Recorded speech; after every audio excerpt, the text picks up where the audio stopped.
Good evening, everybody. Hey, hey, Welcome to another episode of Critique Corner with me, Daniel Parker. and me, DB Fastbinder, the show where we take a look at the week that was to try to analyze where this crazy pop culture landscape is going. Indeed. And if you're a returning viewer, welcome back. If you're new to the show, what we normally do, and hey, Nidjito, good to see you as always. Yep. Uh, what we do is we start off with our thing of the week. So this is a different form of media that we've been consuming.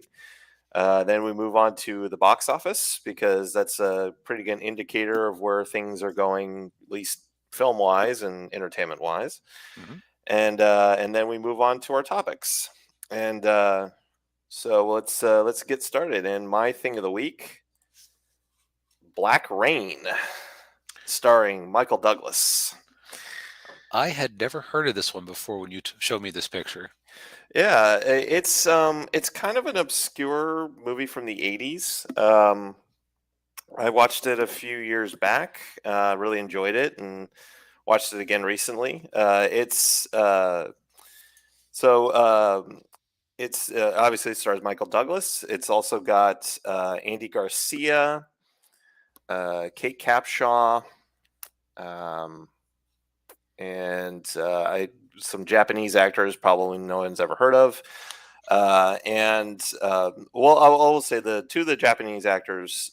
One of them is like he's like the main Japanese cop, Mhm. and he was. It was funny enough. Like he was a big actor in Japan. I think people kind of said he was like the Clint Eastwood of Japan. Is that Ken Takakura? Yes, Ken Takakura. And what's funny is in Japan, he's known for playing yakuza bosses, and in and in this movie, he's playing a cop. So it's Uh, okay, let me just bring this over. The man has a face of a Yakuza boss. yeah, he does. And then, but the old there's another character, old yakuza boss, and I can't remember the that actor's name, but he was in all of the Lone Wolf and Cub movies. Okay. And for those of you who don't know the Lone Wolf and Cub movies, watch The Mandalorian. You'll get an idea of what of what Or the Old Man Logan. or Everyone's yeah, been ripping it off for yes, ages. yeah. But anyway, and it's also directed by Ridley Scott. So you've got this movie's got that going for it. So anyway, the movie is about Michael Douglas's character is a Nick Conklin, Detective Nick Conklin, NYPD, and he and his partner Andy Garcia they witness a murder, or they witness a murder of a couple of yakuza guys by another yakuza guy in a restaurant, and they end up arresting the yakuza dude. And unfortunately, the Japanese say no, we got first dibs on him, so they have to take him back to Japan. But then Douglas and Garcia get tricked, and the bad guy gets away. And so they stay in Japan because they're trying to track the because Douglas says no, I'm not going back to New York until I get this guy. And of course, the other part of it with Douglas's character is that he's under investigation from internal affairs for a drug bust where some money went missing. Hmm. Yeah, and he is very much a I do whatever I feel like I follow my own rules kind of cop. Okay. Yeah, but not in a dirty Harry way, more of a more self-centered in more Okay. self-centered way. Um, anyway they're in Japan and they have to work with Ken Takakura's character. His name is Masahiro. He's there kind of Masahiro is basically babysitting them. Because Douglas and Garcia are they're just observers. They can't do anything, and then basically, the proverbial stuff hits the manure hits the fan. A light spoiler, but something bad happens. And so Douglas, and Masahiro have to, basically put their differences aside to get the bad guy. Okay. And the one thing, like, I have a special affinity for like East meets West stories, and you know stories that take place in Japan, especially if it's like a Westerner in either Japan or China or wherever, because there's a little bit of that fish out of water aspect, especially with Douglas's character, because he does kind of act like the stereotypical ugly American, Oh, yeah. and he's really mean to Masahiro at the beginning of the movie, because he's just Mm, like all the frustration and anger he's feeling about the situation, he just takes it on him. Uh, excuse me. And but it's I mean and it does have a lot of the familiar tropes of action movies and cop movies from the 80s, which is kind of where some of the criticism of the movie comes in. It doesn't bother me at all, um, but I know, but I know for a lot of audiences back then, they were probably getting tired of seeing that, because this movie came out in 1989, so it's right. still into You, the 80s, and it was like, oh, another Lethal Weapon, Dirty Harry. yeah, yeah. Yeah. But I mean, this movie, I think was really good, because it's like I said, it has the East meets West aspect of it, and yeah, there's the typical scene where, like, Michael Douglas is having a hard time using chopsticks. Okay. You gotta have that in there. Yeah. Um, and then I will say the one kind of weaker part of it is with Kate Capshaw's character. She's an American who owns a hostess club, Mm, and and of course she knows all the ins and outs of what's going on with the yakuza, and it's in Osaka. Um, okay. and for those of you who don't know, yeah, yeah, Ninja Stove, great in another cop movie who goes against the grain film. Yeah, Well, where now that's like feels fresh and different. yeah, yeah, exactly. Um, but and for those of you who don't know, probably don't know much about Japan, like, if Tokyo was New York City, Osaka is Philadelphia. Uh, and like Osakans have a reputation for being hicks, but also greedy. It's Yes. very it's not a combination we really have an equivalent for in America. Yeah, yeah, exactly. Yeah. But anyway, like with Kate Capshaw's character, she's just kind of there mainly for exposition, and just to kind of help out Douglas's character, whenever he needs it. And they kind of hint that there's like a romance between the two of them, but it doesn't really go anywhere. Okay. Um, that's probably the weakest aspect of it. But other than that, I mean, if you want to watch a good 80s, and there isn't that much action in it. There are a few couple of action set pieces, but it's Hmm. not like over the top. Um, but if you like, a good action cop thriller, and set in Japan, I mean, this is definitely a movie definitely a movie for you in that regard. Yeah, I might have to give this a shot. Where can I watch it? Paramount Plus. I was wondering because I noticed it was Paramount in the corner there. Yeah. Well, speaking of things that Paramount owns that you can't actually watch on Paramount Plus, my thing of the week was the first episode of Yellowstone. A friend of mine got a subscription to Peacock, which is where Yellowstone actually ended up. If you're a Paramount Plus subscriber and you wonder, why are there so many Yellowstone spinoffs? It's because Comcast got the rights to stream Yellowstone, and Paramount went, ah, crap. This is a show that everyone's obsessed with. Quick. Well, I guess if we can't have the real thing, we'll do a spinoff with Harrison Ford, another spinoff with someone else. Yeah. But so So I watched the first episode, which was 90 minutes, so basically a movie. Mm, Um, so it stars Kevin Costner as the patriarch of a not just a ranch. It was described as a ranch the size of Rhode Island mm, in Montana. Presumably called Yellowstone because they didn't actually say it's next to Yellowstone Park, but I have to assume it's like abutting it somehow. mm, Um, and it's interesting that they've set up like three power poles that are trying to fight over the future of this area. You've mm, got Costner representing the traditional local, like his grandfather was a pioneer. His family basically runs the town. uh, Uh, yeah, I think he may even be the mayor, or at least very least he's seen as a leader in the community. okay. Second one is a guy who didn't feature as much in the first episode, but with something that Costner does to him. There's going to be things in the following episodes about that.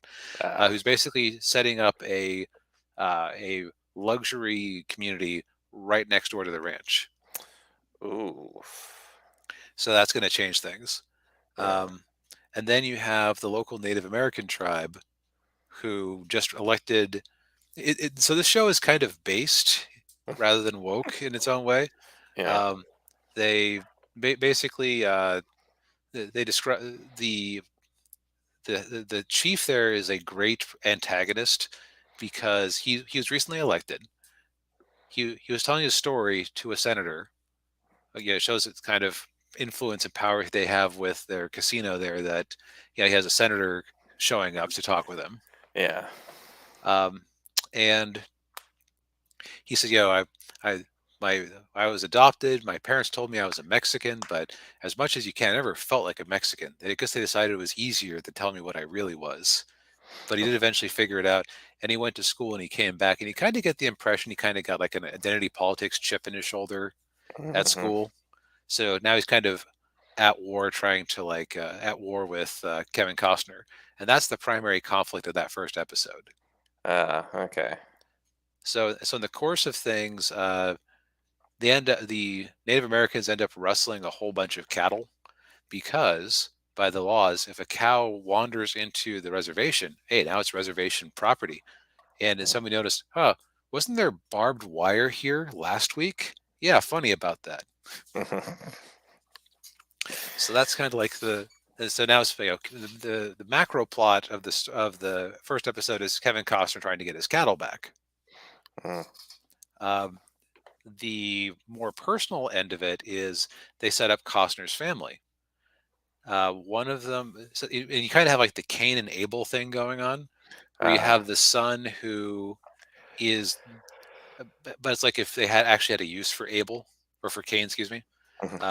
because you have the son who kept reminding me of Ben Shapiro of all people, kind of like the not it doesn't really look like him, but in terms of like the kind of nebbish lawyer who can kind of ride and but he's much more like his mother, who you get the uh, impression who is dead, and you get the impression she wasn't necessarily the frontier type. uh, yeah. um and he's the family lawyer, and he works to just to keep all their business dealings straight. Then you have it's like I say, he's the one who he isn't his father's son in the same way Okay. as now I forget his name, but it's the guy who played the American Sniper is the son who is the spitting image of his dad. Okay. But they don't get along well. And part of the writing in the show that's kind of nice and subtle is they never come out and say, yeah, he married an Indian woman and his dad did not like that. Ah. They imply it and you realize it. Ah. Okay. Because coming right out and saying it would be dull. Mm-hmm. Uh, so, so of course, he's very split on this whole conflict that's going on Mm, because he's got his wife and kid pulling him one way and his father and family pulling him the other. yeah. Then you Hmm. have another character who isn't as important in the first episode. She's kind of like the dissolute, single, hitting the wall heiress type. Uh, She like yeah. she runs some of their banking operations, but she uh, again, she doesn't really factor in too much. But it is if this was a movie, that would be a criticism. But since it's just Mhm. the first episode in a long going show, Yeah, it's understandable. right. You got to establish who they are. Exactly. Yeah, and yeah, Ninja Toe says, "Wait, an American drama show is subtle. What witchcraft is this?" Uh, yeah, and there's like some very that's kind of the laying the groundwork for what the show is. Hmm. So there is some excellent cinematography here. Like there is some really striking stuff where I'm sure they did some color correction, Hmm. where you have the golf course abutting right up against the the prairie across the fence. Mm. And it's like so visually striking how different, like because of the other you have like the natural brush and brown of Yeah, the of the of the wilderness versus bright green of fairway, and it's just like such a yeah, striking image as the two men are facing down over it. yeah, yeah. So And I know I know the scenery well. I lived in Wyoming, Colorado for a good chunk mhm, of my childhood, and yeah, it is pretty a weird contrast for seeing greens and green mhm, golf courses, and then oh, you got brown prairie over here. Yeah. yeah, and so I haven't really talked about whether I liked it or that. Hmm, I haven't gone back to watch another episode. Now, part of that is I've been busy. Mhm. Part of that is that, how to put it, I don't think there's any happiness to be had in this show. Yeah, it's from the way you're describing it, it does have that soap opera feel to it. Yeah. I've heard it described as a soap opera with Kevin Costner punching people, or like with a soap opera about manly cowboys.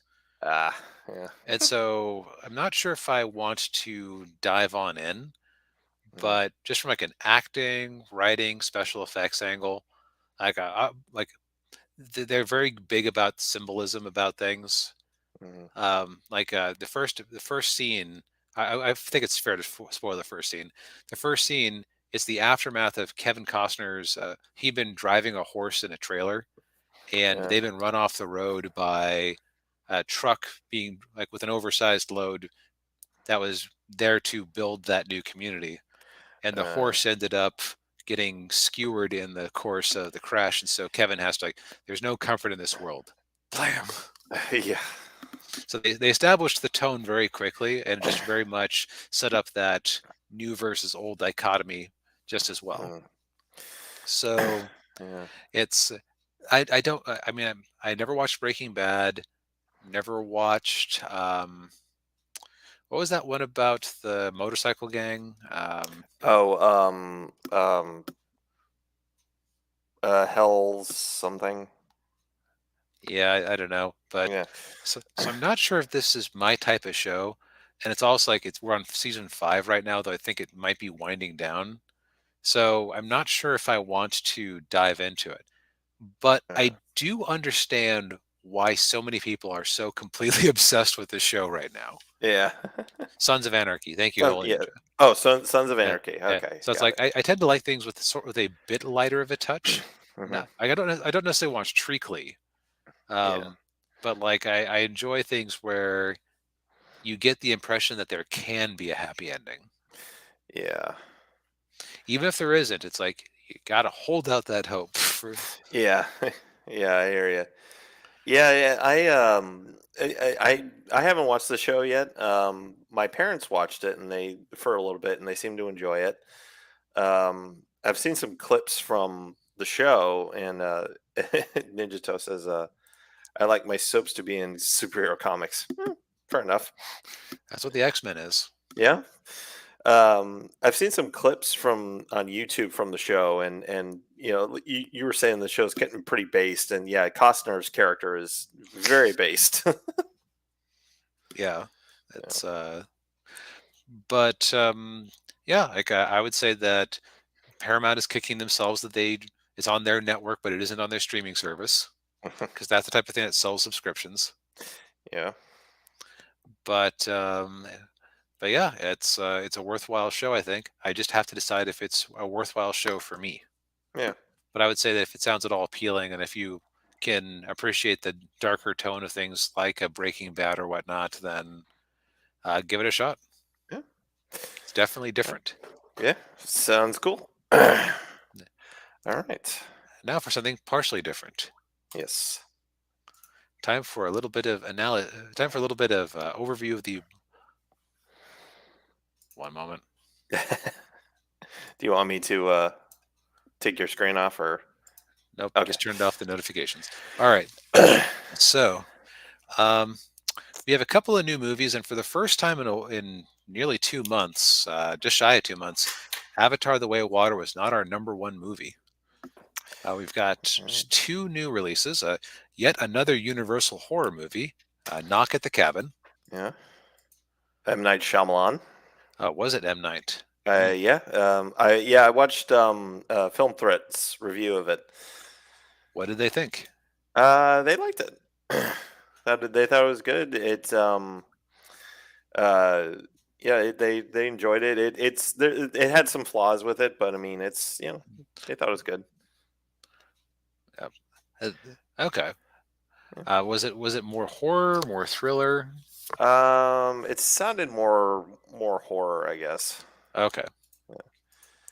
Then we've also got the great counter programming and great advertising here. 80 for Brady. Oh, with Tom Brady, in addition to Lily Tomlin, Jane Fonda, uh, so Rita, what Re- was it?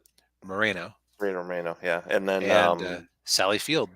yeah, So basically an all-star comedian cast. hmm Uh, so that seems like the type of thing that I would watch with my parents. yeah, yeah. It's definitely a older crowd movie there. But it sounds like it has a lot of. I mean, it seems like it could be fun. Yeah, and, Um, Rounding out the top five, we have Avatar coming in, and interestingly, I think at this point, despite inflation, we are at a reasonable chance of Avatar not outperforming its predecessor. mhm, Um, since the original is at 2.9, now some of that is the re-release they did right. over the years, but I think it was 2.7 in its original run, Yeah, that sounds about right. and it is starting to slow down a bit. Yeah. Um, Puss in Boots is still holding in there. And then we have a BTS yet to come in cinemas, which is this is one of those things where I don't see uh, a K-pop no. artist movie being in the top five like that. Yeah. Aside from that, there really isn't anything too interesting. Yeah. Aside from continuing anime releases, they did a Sword Art Online movie. Another Did one? Wow. Yeah, apparently. Hmm. 2022 release that they just brought to the states made about 700,000 or about 800,000 here. Yeah. So basically, on the Chosen season 3 finale was in theaters. Yes, it Oh was. yeah. Yeah. Hmm. My parents have been on me to watch that show because they watch it and they love it. So what is it like about the life of Jesus or what? Yeah, it's about Jesus. It's completely crowdfunded. Okay. And yeah, it's told the language is modern day language. Hmm. And one of the things my parents pointed out was that Jesus in the show, he actually has a sense of humor, which is which a lot of people don't probably didn't know that, but he did have a bit of a sense of humor. Well, it's like the way I've heard it described is that he would refer to Peter, but like in Greek, it comes across as rocky. Hmm. Like it just guy had a sense of humor when he wanted to. Yeah, yeah, he did. And Ninja Toe, there's a face palm. I'm cringing right now. I'm guessing that's for the BTS Uh, possibly for the chosen, but or the anyway. or, Yeah, basically nothing especially new here. yeah, yeah. He says it's a well done take on a drama based on the life of Jesus, and I will see in a couple episodes. Yeah. Let's see here. Meanwhile, for the home video charts, Black Adam's Black still Adam. hanging in there. So Wow. people are buying it. Top So Gun is Top Gun Maverick moving Maverick. back Yeah. up. Violent Night. Yeah. Let's see. Not a whole lot of House of the change. Dragon. Yeah. Oh, the Harry Oh, Potter Harry Potter went collection up. shot up a bunch. Yeah. Heck, Gee, I yeah. wonder what Yu Yu Hakusho is in there. What's Yu Yu Hakusho? Is that It's an anime about a ghost detective. Hmm. It's kind of like a contemporary of Dragon Ball Z in terms of shonen anime. Oh, okay. That is it's got like a it's not as big as Dragon Ball Z, but it's got like a very passionate fan base still, Uh, and I enjoy it. I just haven't felt like sitting down to watch another 100 episode anime yeah, yeah. recently. But yeah, it debuted at number 8 on here. That's kind of shocking for an anime release. Yeah. That's Ticket to Paradise. Okay, Yeah. yep. So Yellowstone cranking Well, its way yeah. up there. Well, people are buying it on DVD and Blu-ray because they can't watch it on Paramount Plus. Yeah, I mean, to be fair, who has Paramount Plus, but also even who else has Peacock? True. Yeah. Um, let's see here. Lyle Our Crocodile is on Netflix, by the way, Hmm, in case you're curious. okay, yeah, it's still hanging in there. So clearly, counter programming with kids is up there. And the The Batman suddenly Batman. out of nowhere. Hmm. Interesting. Bullet Bullet Train Train. show coming back in after a long absence. Yeah. Interesting. Yeah, that is interesting. And a new Dawn of the Dead release. It looks like. Oh well, they re-released Dawn of the Dead. They've had a lot of issues with the rights on that movie. Didn't it accidentally fall into public domain?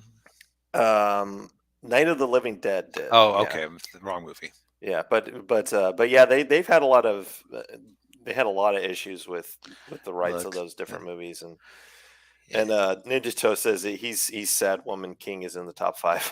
look, it's if it makes you feel better, it's still an enormous loss. It's Yeah, and we don't really have a sense of how many this represents. right. Like, because that's the thing about a ranking chart is this, like when we look at the box office, we can go, oh, Avatar made 11 million last weekend. When we look at this ranking chart, it's like, okay, Black Adam made more than Top Gun Maverick. Did they did one make $15? Did they made $14? Did one make 20 million and the other one made 7 million? Yeah. It's hard to gauge how impressive it actually is. Yeah, yeah, it's a different metric from movie. Yeah, home releases is a different metric than Yeah. box office. For those who don't know, this is a combination of DVD, Blu-ray sales, digital sales, and yeah, rental services such as Redbox Right. rentals. So who knows? Maybe people are just renting on a Redbox a lot. Yeah. Yeah, maybe. Um, so I think that about covers it as far as the what people are watching things. Yeah. So let's get into things people aren't consuming. Yes.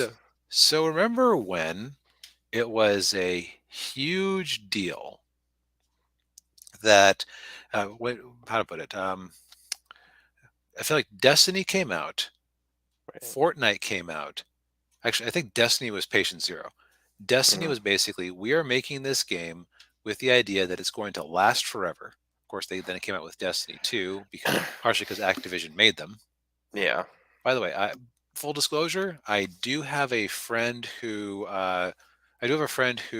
currently works for uh, Bungie on Destiny 2. Hmm. which is kind of funny because he was like the biggest Destiny fan I knew. So I'm amazed that he still likes playing it, even though he works on it now. Yeah. But I tried Destiny and I couldn't really get into that. Yeah, Yeah, yeah, it has I play, yeah. Yeah. it's got good gunplay. It feels like that classic Halo action, but it just isn't Mm. for me. Well, there was no story. That was the problem I Yeah. had with it. Like I couldn't figure out the lore. I couldn't figure out like what who all these characters are, who are all the hmm aliens. Like I don't know. Yep. So I'm going to not say anything that could conceivably get him in trouble, Okay. but but I just wanted to put that disclosure out there. He didn't not that he told me anything, especially or even remotely secret, but I do have some insight into life, into a little bit of insight into what it's like developing one of these things. Yeah. Anyways, it feels like Destiny came out and everybody at the same idea said, "Crap, we need a Destiny." Hmm. Because the traditional video game model is I give you $60, you give me a disc with, oh, I don't know, you give me a disc, and as long as I own this disc, I can play Persona 5 when inserted into a working Xbox. Yeah. You might say, DB, why did you buy that when it's on Game Pass? I wanted to encourage them to keep putting Persona games onto Xbox. That's why Yes. Mhm. got it on a nice deal. Oh yeah. And plus, it will leave Game Pass at one point. So maybe when I do my second playthrough at some stage down the line. Oh yeah. Yeah. Yeah.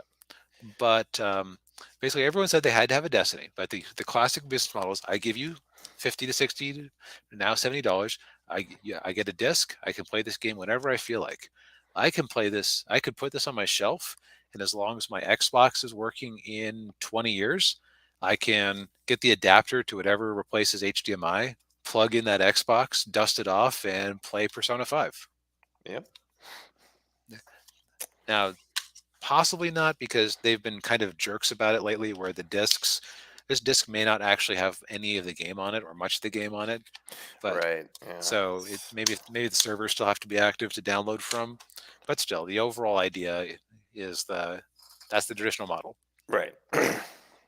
The new model is you can start playing the game for free, and we're going to give you so many tasks and so many little things you can buy that you're going to be playing this game constantly. You're going to check in every day for your dailies. You want to get your points, right? Yeah, Yeah. yeah, got to get your experience. Oh yeah. Yeah. Yeah. Yeah. Now, for some people, this is appealing. For me, you know what that sounds like?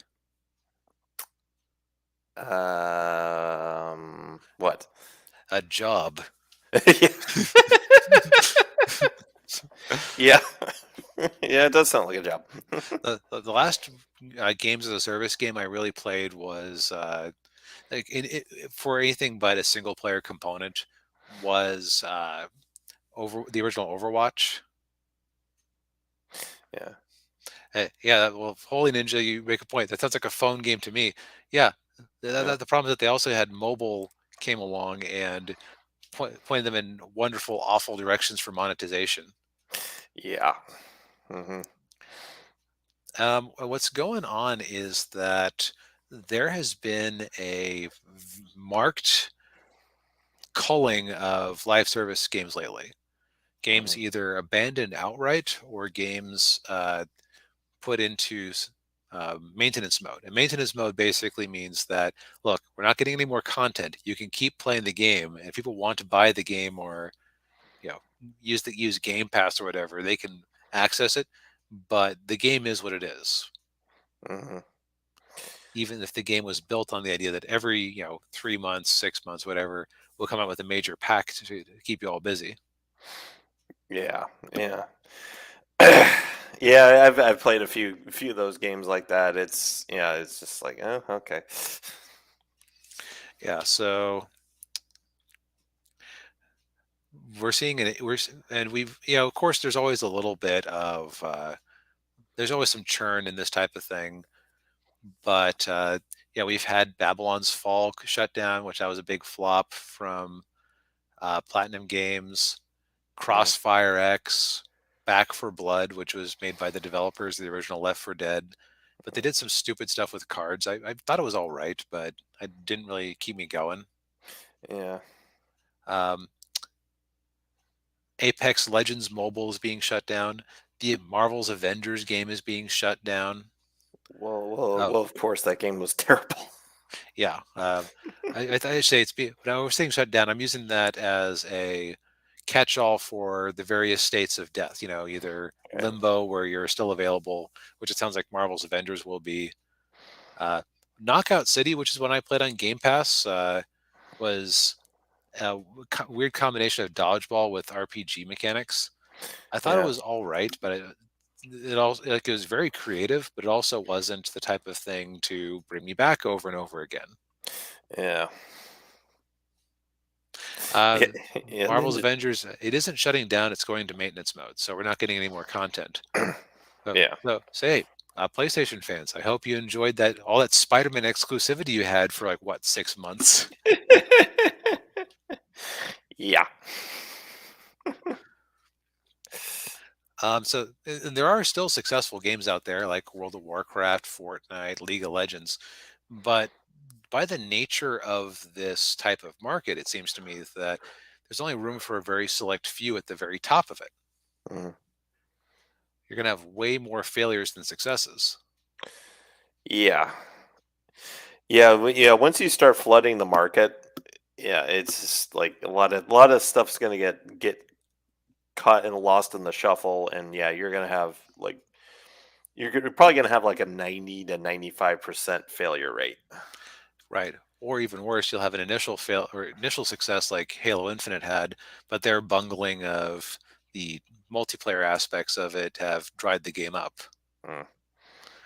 So it's just kind of unfortunate that everybody, again, like it's like I know it's like partially mobile, but it's also like everyone looked at the Destiny model of, oh, we're going to come out with a game that'll last 10 years. It's kind of like the problem of launching a cinematic universe. No, launch a game that makes people love the Destiny IP. Yes.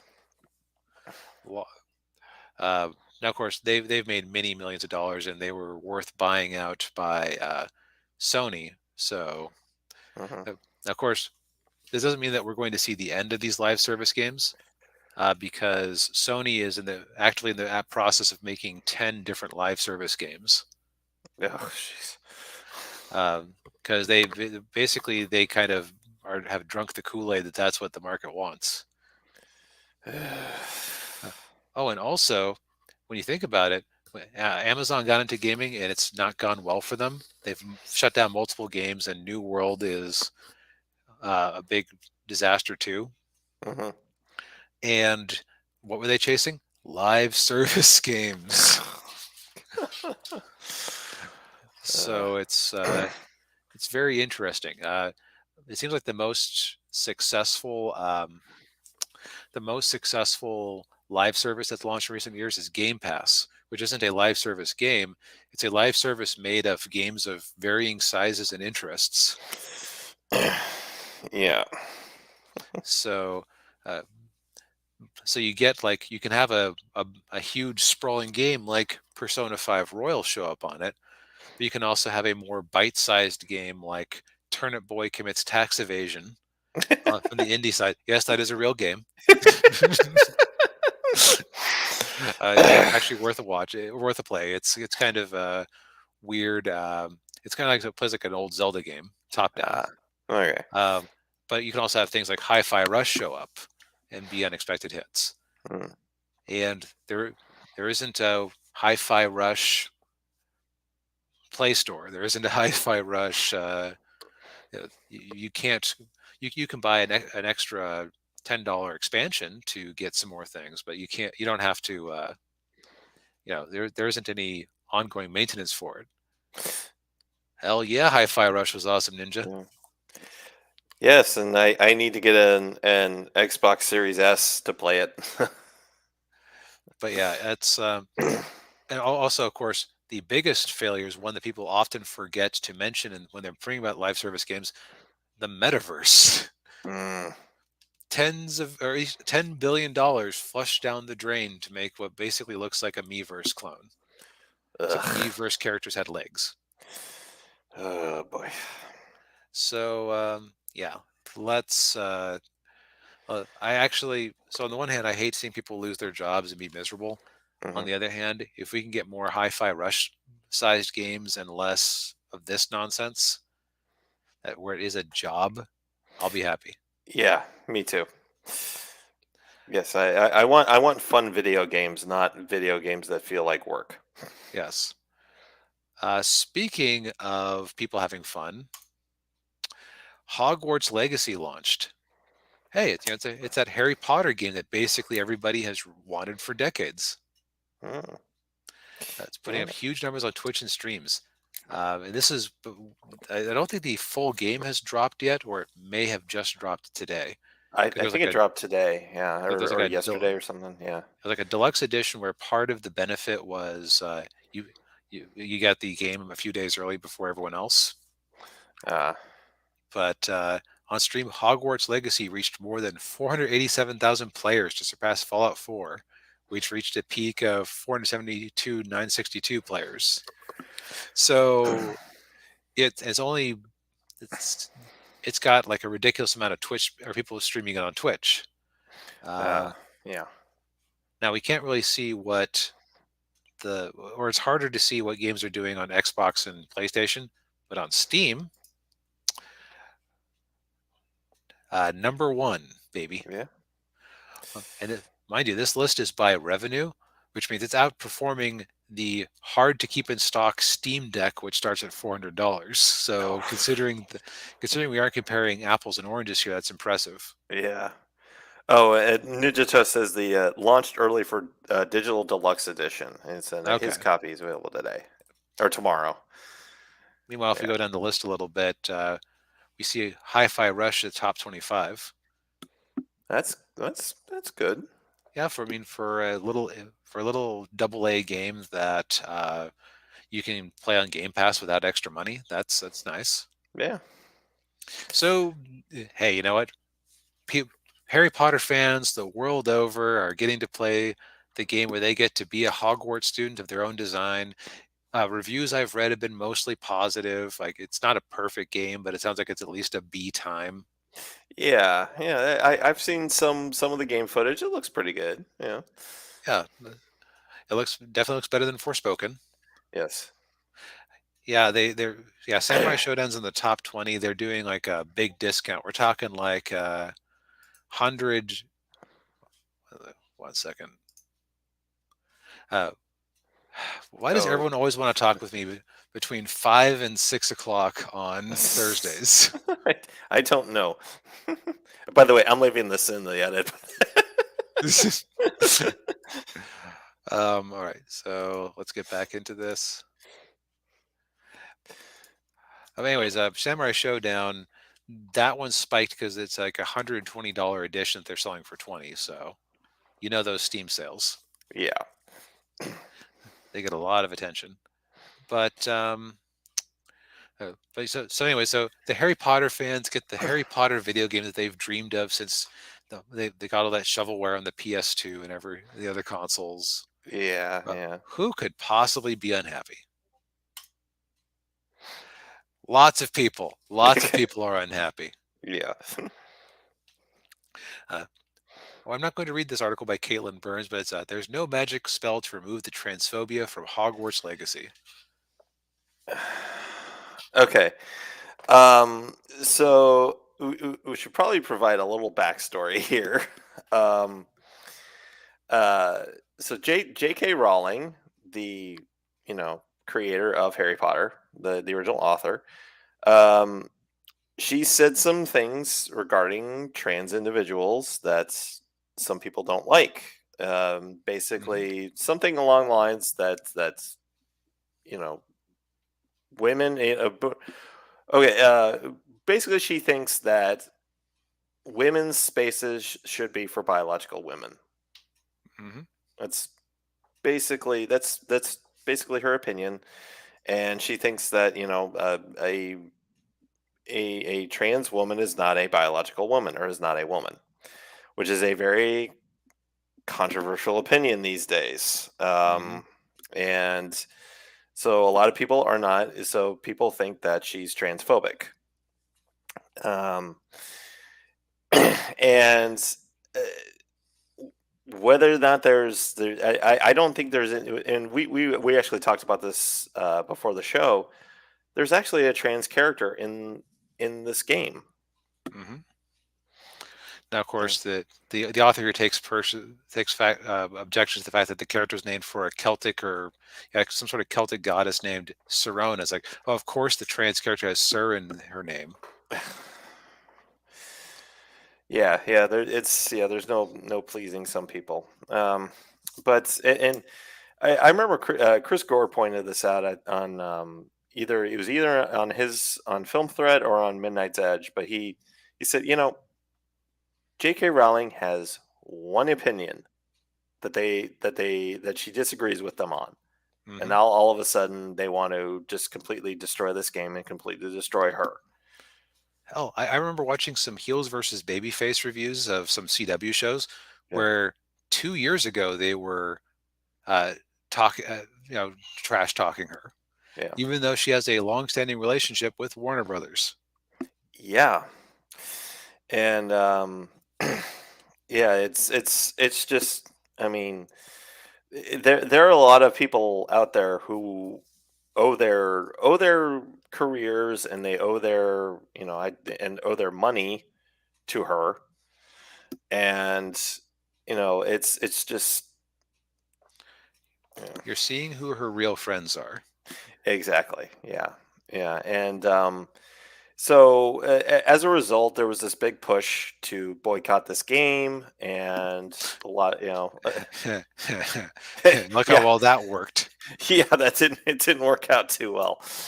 Um, which, yeah, it just goes to show you just goes to show boycotts generally don't work, Hmm. because they tend to have the opposite effect. And Ninjato says the lead developer got into trouble over opinions about Twitter and GG. I don't want to say that because of YouTube. He was retired before becoming the lead developer of the game, then re-retired before the Twitter mob game. Oh man, Yeah, this game has been in people's crosshairs for a while. yeah, and all I can say is just let people play the video games they want to play. Uh, Right. I mean, which is it? Should we separate the art from the artist and, oh, you people who don't like X are just being bigoted, or are the opinions of the artist extremely important and they must be in lockstep with yours in order for you to consume them? Yeah. Uh, These days, it feels like the latter, and that's really sad. It's kind of goes to the sad state of our world right now. Is that you, I mean, there's no law that says you have to agree with somebody 100% of the time. Like, it's just, Right. and it's unrealistic too.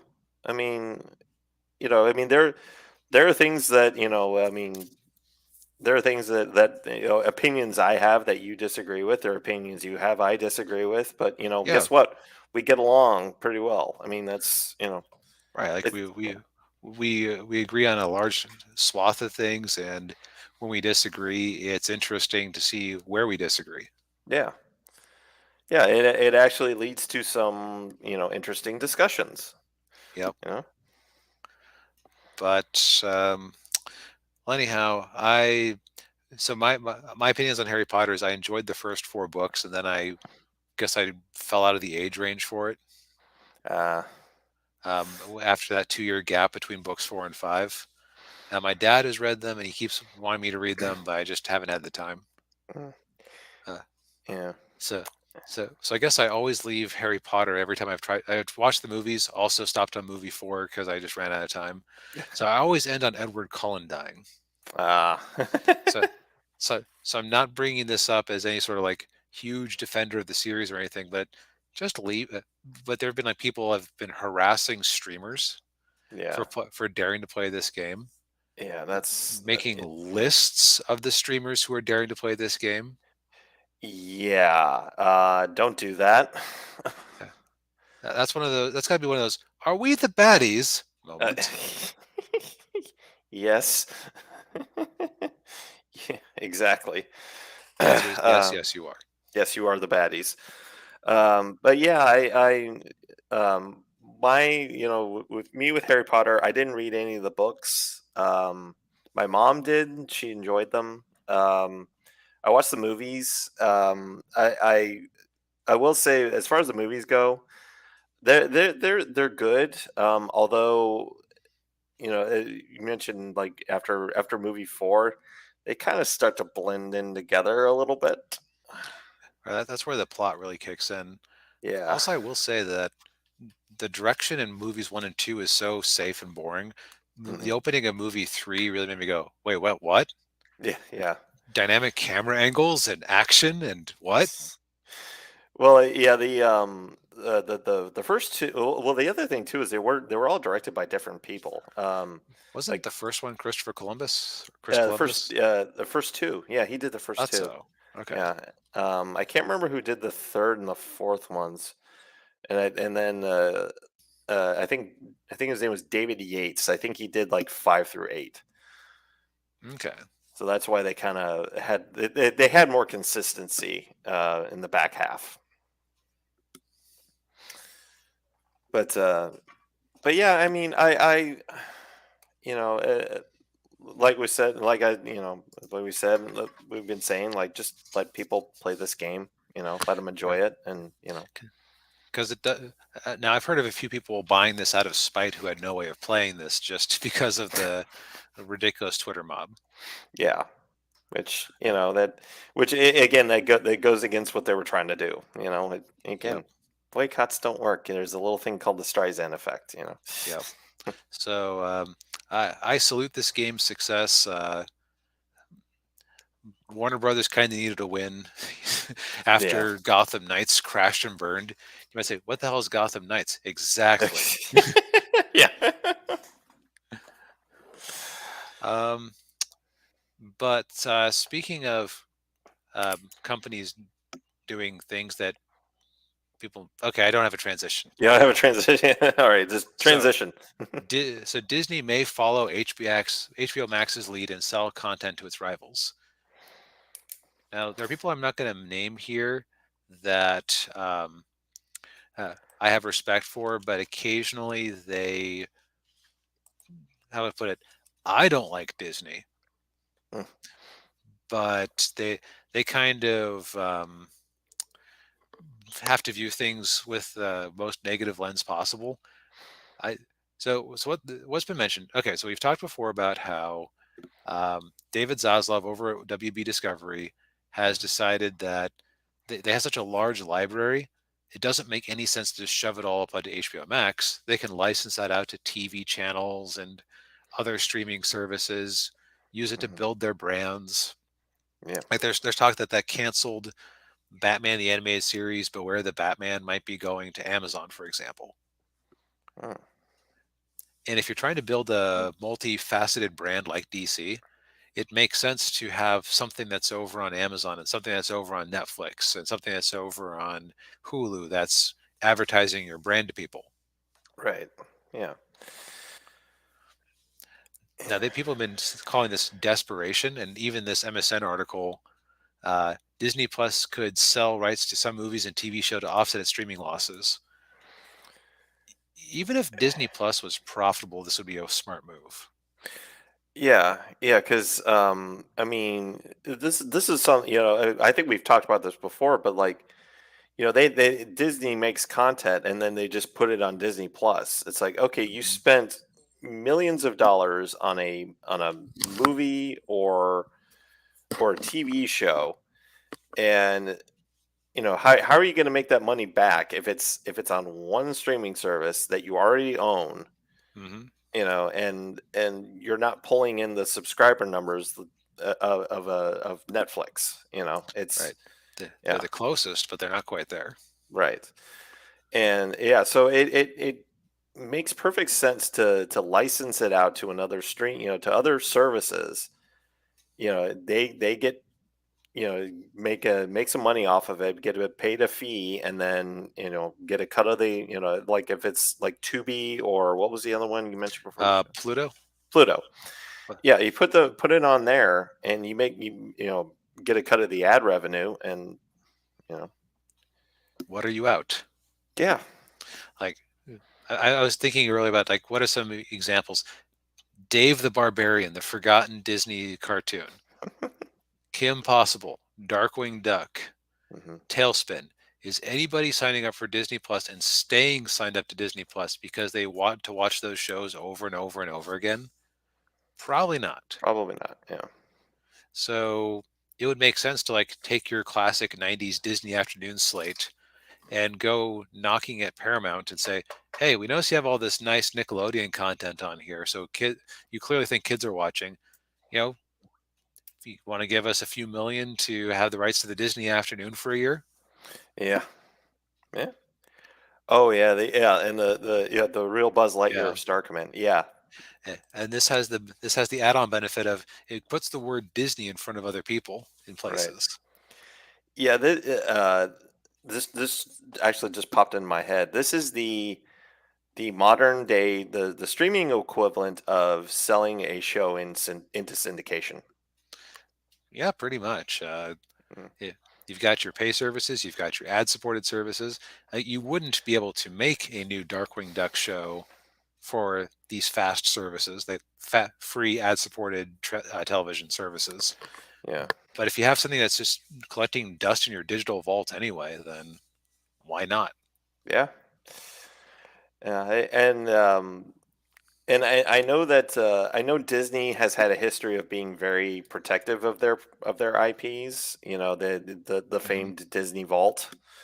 You know, um, they don't like releasing it out there, but I think the times are different now, and they kind of need to do something different. Yep. You might even convince somebody to come over to Disney Plus. Like, oh, just thinking an evil example. What if for all these Disney afternoon shows, you only put up 20 episodes on Tubi of Mm, each? Those shows each lasted about 65.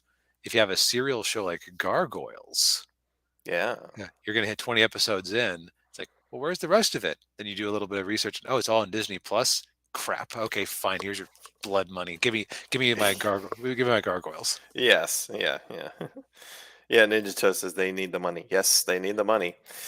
Yeah. So yeah, I think this is one where this is a sensible approach, but it's being treated like a desperation play, which it can be Yeah, both, I yeah, guess. yeah, Uh, It's just that again, be fair in your analysis. It's because money's money, and even if Netflix had the entire Disney library, they wouldn't be able to make full use of it. yeah, exactly. Yeah, yeah, Speaking of Disney, though, so this has been interesting. yeah.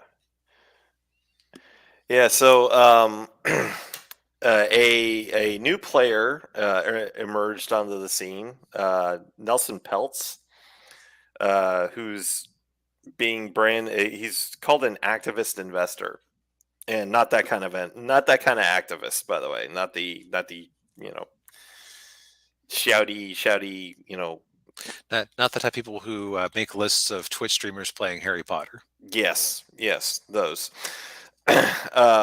He what he does is he buys into a company that's struggling or failing and gets onto the board and tries to turn that company around to fix things and turn them around. Hmm. And he's that's basically what he was trying to do with Disney. He bought up a bunch of shares of Disney stock Hmm. and was trying to get his way onto the board. And a lot of people have said that it was an attempt to try to get rid of old Bob Iger here. Hmm. And it kind of reminds me of something that happened with Disney in the 80s, uh, Hmm. when I can't remember his name, but he was Walt Disney's son-in-law. Roy Disney? No, he was that was his brother. Okay. Well, there was Roy Disney was his brother, and then Roy E. Disney was his nephew. Okay. Um, and so Walt's son-in-law took over. Walt's son-in-law, I think he took over after Roy Disney passed away. Because Roy passed away not long after Walt, like 5 or 6 years after. Um, and Roy E. Disney was, Walt's nephew, Roy Disney's son, didn't like the direction of the company, and so he basically was kind of doing what Nelson Peltz was trying to do, and try to get some of the board people on his side, and they got rid of Walt's son-in-law, and that was when Michael Eisner and Jeffrey Katzenberg, uh, came over, Hmm. and that was when the company had their renaissance in the late '80s. Um, so I think that's kind of what they were trying to do. Nelson Peltz was kind of trying to do here, was trying to get Disney back, because like he started he had a website called restorethemagic.com, and to try to restore Disney Magic and try to bring it back. And just he basically highlighted everything that's going wrong with Disney. Basically everything that your favorite YouTubers have been saying for years. Yes. and so he was basically trying to do that, make a basically kind of like almost like a hostile takeover. And but right now it's yeah, Ninja Toast says so he's being a BlackRock, kind of, except without the you know So yeah without the ESG-ish elements, I, right yeah like he's basically saying things like, the parks are too expensive. You keep making movies that Marvel and Star Wars are losing their luster. You keep hmm shoving things right onto Disney Plus and don't pursue other things. You have stuff that you could be selling to other streamers. Again, basically what your favorite YouTubers have been saying for a while. yes yeah and of course now it sounds like they're kind of capitulating to some of what Nelson Peltz wants to do. Right. It's a little bit fluid. They had their Yeah, share. They had their quarterly report yesterday, yeah, and it sounds like, for the sounds of it, and I was kind of busy today, so I haven't gotten to look into it as close as I might have liked. But it sounds like they built their presentation as if trying to refute the Save the Magic, or excuse me, Restore the Magic campaign. yeah. Yeah, which is not not surprising. Right. It's Yeah. like they sound like they started off talking about how great it was they bought Fox, when one of the big complaints is you spent 70 freaking $billion on Fox. Yeah, you overpaid Hmm. quite a lot. I mean, I know Comcast drove the price up, but I mean, come on. Yeah, it was not worthwhile, especially right before COVID hit. Exactly. Yeah, yeah. And just and of course, I always go back to is they could have done so much stuff with the amusement parks with that money, with the money Yes. they spent on 20th Century Fox. I Yeah, mean, think about this. $70 billion would have bought you Fox Studios, as it was in 2019. mhm, Where the X-Men franchise is basically dead and gone, and what else did they have really, and besides a back catalog? yeah, Or you could have bought Activision Blizzard, which is as tarnished a company as it is, yeah, uh, has big properties that people love, and they've managed to make quite a few things like Hearthstone work as a games as a service. yeah, yeah. So, well, that not a bright move.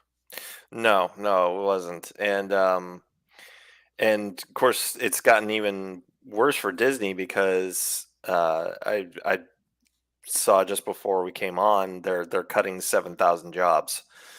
Yep, looking for $3 billion, sounding very much like David Zaslav last year when everyone was like, "Oh, David Zaslav, you big meanie." Yeah, You're yeah. cutting jobs and canceling projects. Hmm. Boo hoo. Yeah. Yeah, yeah. Ninja Cho says they still haven't made an X-Men film. Yeah. To be Yeah. fair, it, unspecified virus of unknown origin, right as they were making the purchase.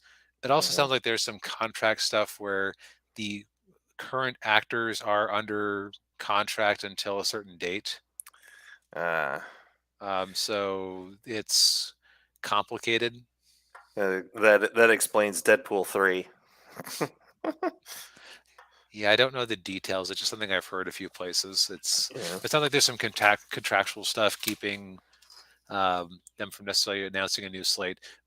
Plus, Mhm. also, we kind of want them to fix their current crap before they blunder into there.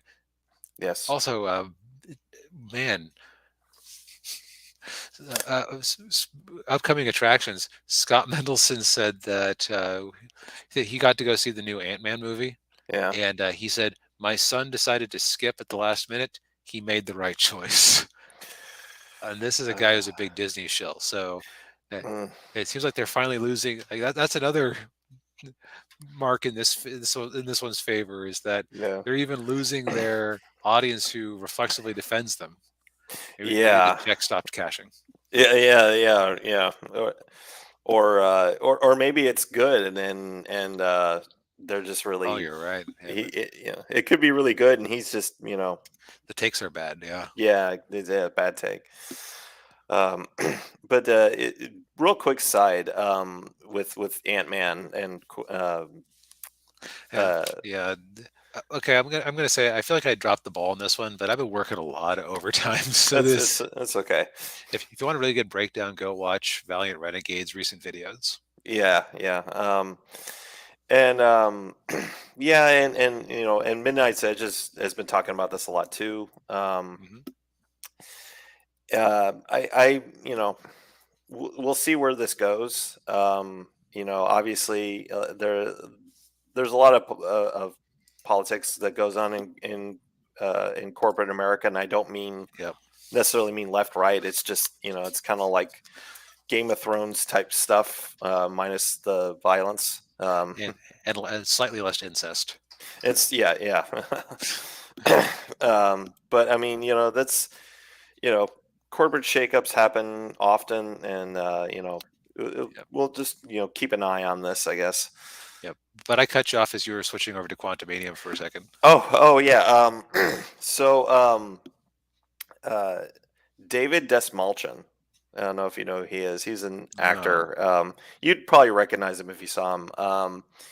He was Polka Dot Man in the Suicide Squad. Oh, okay.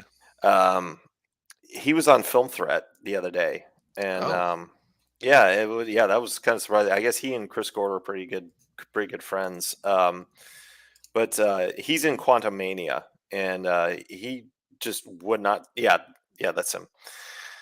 He would not stop talking about just how great that movie is, and he said, "Oh, mm, of course." And I know he's in the movie. It's his job to hype it up. right. But it's I mean, he said, "Oh, we're doing stuff in this movie you've never seen in Marvel movie," and he was, you know, really talking up the director and everything. So who Who knows? knows? Yeah. Yeah. But yeah. Yeah. I think it's clear that Disney is sick. Hmm. It's just a question of will they get the cure or are they going to keep, keep going downhill? It sounds Yeah. like they got a nice little spanking in Florida today too. So that's Yeah, I heard a little bit about that. Yeah, because they're trying to renegotiate with the Reedy Creek mhm. thing, and it sounds like it's not going their way, not going No, Disney's way. Yeah. no, it is not. Yeah. Well, as to quote Breakfast Club, you mess with the bull, you get the horns. Yep, Well, I think we've exhausted these topics for tonight. yep. So I think our summary this week is things got to make money one Yeah, way or the other.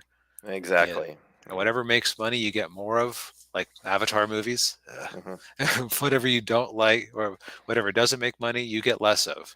Yeah. So unless you are Disney and try to turn your streaming service into a bubble where you just make things that you think people should like. Yeah. And yeah, Ninja Toe here says, "Boo hoo! Let's weep for the giant corpo." Boo hoo. Boo hoo! All right. Well, thank you everybody for tuning in. We really appreciate it. Of course, and I forgot to mention this at the beginning of the show, but smash the like button. Subscribe to the channel if you haven't already. Hit the Hit bell that for bell. notifications. Yeah. Yep. Watch those chopped up pieces of the show that Daniel puts together. Yes, and comment on this if you're watching on the replay, and comment on those chopped up videos as well, because that helps with the Indeed. algorithm. Yes. Yeah, The algorithm likes engagement. Heck, give us the thumbs down. The algorithm will like that. yeah, that too. All right, well, yeah, and yes, and you have a good night too, Nidito. Yep. And Thanks for joining us. yes, and we will see you all next week. Yep, Good good night, night, everybody. everyone.